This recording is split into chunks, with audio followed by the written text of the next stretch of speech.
அனைவருக்கும் வணக்கம். Welcome to Saro's kitchen. இன்னைக்கு நம்ம என்ன பார்க்க போறோம்னா, காளானையும் சோயாவையும் வச்சு சிக்கன் போல ஒரு கிரேவி செய்ய போகிறோம். சிக்கனை நம்ம எப்படி செய்வோமோ அதே மாதிரி.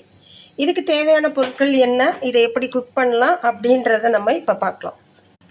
நான் இன்னைக்கு 2 பாக்கெட் காளான் எடுத்திருக்கேன். அதனால ஒரு குழிக்கரண்டி எண்ணெய் தாராளமாக நம்ம இதில் விட்டுக்கலாம். விட்டுட்டு பட்டை, சோம்பு, லவங்கம், கிராம்பு எல்லாத்தையும் இதில் சேர்த்துருவோம். இது நல்லா பொரியட்டும். இப்போ ஹோல் கரம் மசாலா நல்லா பொரிஞ்சிருச்சு. 4 வெங்காயத்தை நான் கட் பண்ணி வச்சுருக்கேன். அந்த 4 வெங்காயத்தை இதில் நம்ம சேர்த்துருவோம். இந்த வெங்காயம் நல்லா சாஃப்டாக குக் ஆகி வரணும். வெங்காயம் நல்லா கலர் சேஞ்ச் ஆகிடுச்சு. இதில் 4 மீடியம் சைஸ் தக்காளியை கட் பண்ணி சேர்க்குறேன். இதை நல்லா வதக்கி விட்டுக்கலாம். நல்லா சாஃப்டாக மேஷ் ஆகி இது வரணும். இது கூடவே 2 டீஸ்பூன் தூள் உப்பு சால்ட்டு சேர்த்துக்கிறேன்.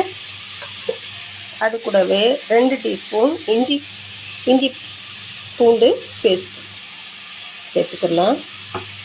ஒரு அரை டீஸ்பூன் மஞ்சத்தூள் சேர்த்துக்கலாம். இப்போ இதை நல்லா கலந்து விட்டு குக் பண்ணிக்கலாம். வெங்காயம் தக்காளி நல்லா குக் ஆகிடுச்சு.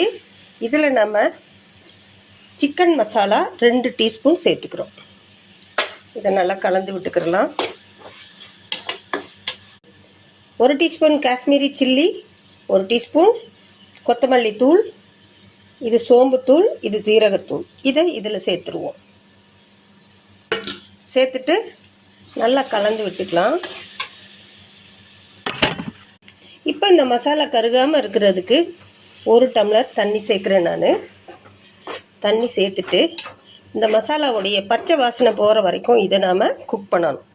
இப்போ பாருங்கள், நம்ம கட் பண்ணி வச்சுருக்க காளானை இதில் சேர்த்துருவோம். காளான் சேர்த்த பிறகு தண்ணி விட வேண்டாம். ஒரு 2 நிமிஷம் அது குக் ஆகட்டும்.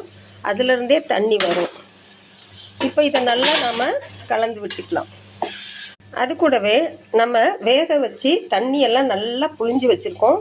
இந்த சோயாவை இதில் சேர்த்துடலாம். அப்போ தான் இதில் மசாலா பிடிக்கும். டேஸ்ட்டும் ரொம்ப அருமையாக இருக்கும். சிக்கன் சாப்பிட்ட ஒரு ஃபீல் உங்களுக்கு கிடைக்கும். இப்போ இதை நல்லா நம்ம கலந்து விட்டு குக் பண்ணி இறக்கிட்டோம்னா சோயா மஷ்ரூம் கிரேவி ரெடி. இப்போ நம்மளுடைய mushroom soya gravy semi gravy ready ஆயிடுச்சு.